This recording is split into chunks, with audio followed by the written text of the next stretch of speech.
متین صاحب، سب سے پہلے آپ یہ بتائیے کہ امتناع قادیانیت کے جو قوانین بنائے گئے ان کا تاریخی پس منظر کیا ہے؟ بسم اللہ الرحمن الرحیم۔ حسن بھائی، آپ کا بہت شکریہ، آپ نے ہمیں یاد فرمایا۔ 1974 میں ملک کی منتخب پارلیمنٹ نے متفقہ طور پر قادیانیوں کو ان کے کفری عقائد کی بنا پہ غیر مسلم اقلیت قرار دیا 7 ستمبر 1974 کو۔ آئین کے آرٹیکل 106 اور 260 موجود ہے۔ اب جب ان کو غیر مسلم اقلیت قرار دیا گیا تو اس کے بعد جب آپ اندازہ لگائیں کہ ان کی فوری طور پہ قانون سازی ہونی چاہیے تھی کہ یہ اپنے آپ کو ایز اے مسلم پوز نہیں کر سکتے، لیکن دیکھیں 74 سے لے کے 84 تک یہ قادیانی حضرات جو ہیں یہ اسی طرح جو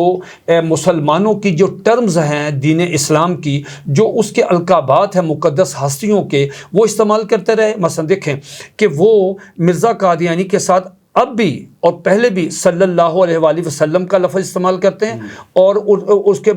خلفاء کے نعوذ باللہ رضی اللہ تعالی عنہ کہتے ہیں، اس کی بیوی کو ام المومنین کہتے ہیں، اس کی اپنی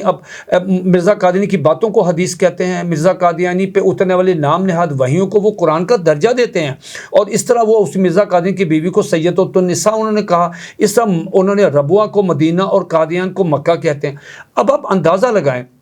کہ یہ ٹرمز جو ہے یہ مسلمان، تو قانون یہ بنا، اذان دیتے ہیں، اپنی عبادت گاہ کو مسجد کہتے ہیں، تو اس سے دھوکہ ہوتا تھا مسلم معاشرے میں کہ صاحب اگر یہ غیر مسلم ہیں تو ساری شاعر اسلامی تو یہ استعمال کر رہے ہیں۔ چنانچہ گورنمنٹ نے مسلمانوں کا جو 10 سالہ ایک جدوجہد ان کی جو تحریک تھی اور اس کے نتیجے میں حکومت نے بہت اچھا ججمنٹ دیا، اسی کی روشنی میں جو ان کو غیر مسلم اقلیت قرار دیا، اس کی روشنی میں قادیانیوں پہ پابندی لگائی کہ آپ شاعر اسلامی استعمال نہیں کریں گے، اور قانون میں تعزیرہ PPC پاکستان پینل کوڈ میں تعزیرات پاکستان میں قانون کی دفعہ اس میں دفعہ شامل کی 298B اور 298C۔ یہ ہے اس کا پس منظر۔